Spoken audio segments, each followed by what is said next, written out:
Saya mahasiswi Stayaptif Simpang 4 Pasaman Barat semester 5. Di sini saya ingin menyelesaikan salah satu tugas mata kuliah pembelajaran Al-Quran Hadis. Cekidot.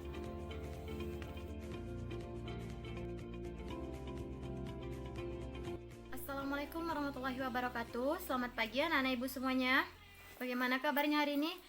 Sehat? Alhamdulillah.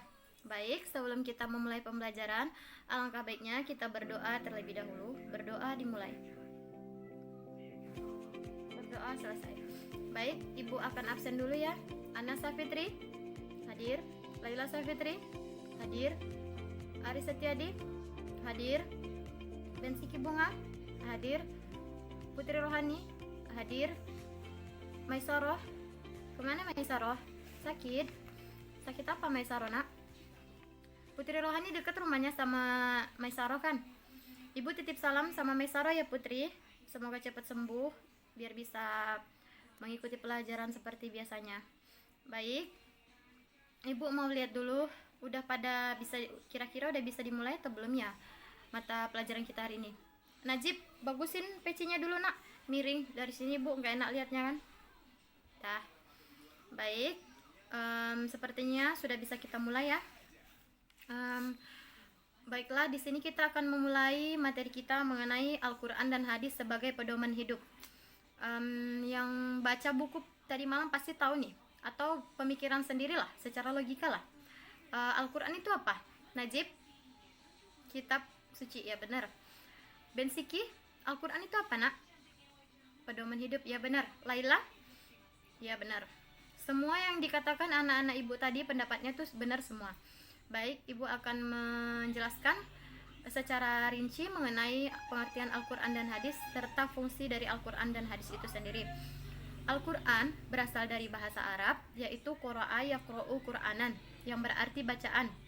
Sedangkan secara istilah, Al-Quran merupakan wahyu Allah yang diturunkan kepada Nabi Muhammad SAW melalui perantara malaikat Jibril, dan membacanya adalah ibadah. Al-Quran memiliki keistimewaan. Yang pertama, dibaca oleh ratusan juta umat manusia tanpa mereka tahu artinya dan cara menuliskan aksaranya.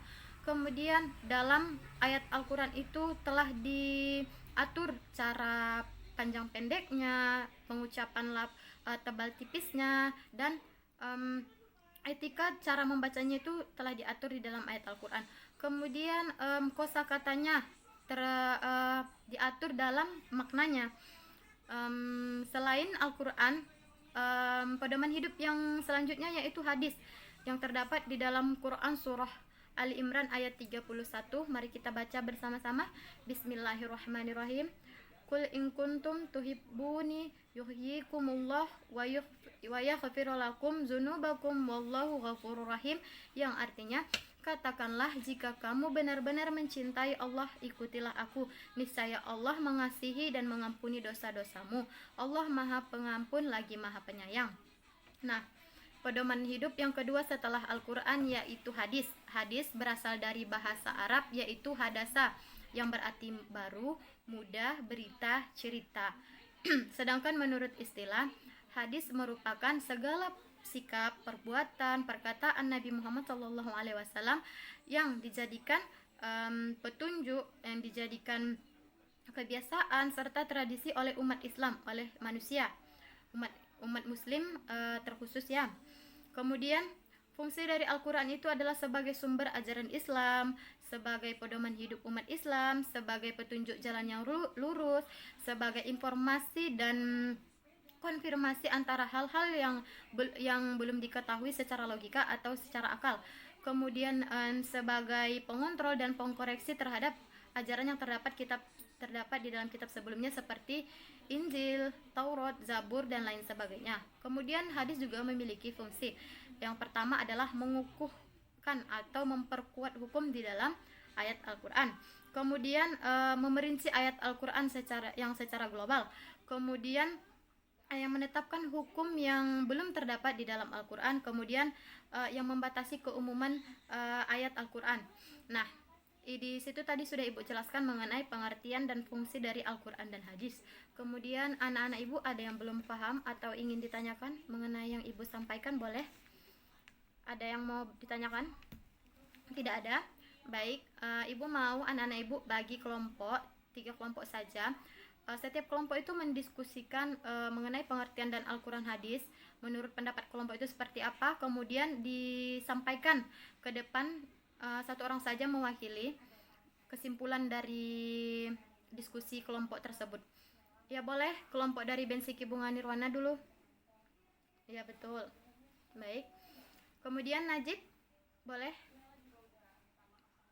Kemudian Laila Safitri, boleh. Sudah. Baik. Ibu tadi mengambil kesimpulan dari yang kalian sampaikan, yang anak-anak ibu sampaikan mengenai hasil diskusi kalian ya. Bagus sekali. Berani dan sangat baik sekali menurut ibu pendapat-pendapatnya, dan tidak berlainan ya. Jadi di sini ibu akan sampaikan kesimpulan dari materi kita mengenai pengertian dan fungsi Al-Quran hadis sebagai pedoman hidup manusia. Ya, seperti Al-Quran hadis merupakan pedoman hidup bagi umat manusia. Di dalam suatu hidup, dalam menjalani suatu kehidupan, kita pasti memiliki suatu masalah atau suatu kejadian yang memiliki simpang siur yang berbeda ya, seperti masalah yang kita alami, bagaimana solusinya, bagaimana jalan tengahnya, seperti itu. Kita kembali lagi kepada Al-Quran dan hadis, karena Al-Quran hadis merupakan suatu petunjuk yang lurus gitu.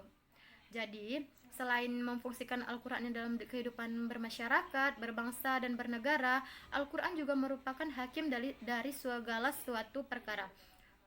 Jadi tidak hanya sebagai pedoman, tapi juga sebagai hakim gitu, sebagai jalan tengahnya, jalan akhirnya dalam menghadapi suatu permasalahan di dunia ini. Jadi ibu mau kasih tugas sebelum kita mengakhiri pembelajaran kita untuk anak-anak ibu. Tolong kalian cari pengertian dan fungsi dari Al-Quran hadis itu sendiri di dalam berbagai sumber untuk pekerjaan rumahnya. Bisa dicari di internet, bisa dicari dari buku, majalah, atau narasumber yang terpercaya boleh. Nanti dikumpul minggu depan di meja ibu ya, diantar ke meja ibu di kantor. Oh iya, jangan lupa disampul warna hijau, oke? Baik, kalau tidak ada lagi yang ingin ditanyakan, kita tutup saja mata pelajaran kita karena waktu juga sudah habis. Kita sudahi dengan membacakan Alhamdulillahirobbilalamin.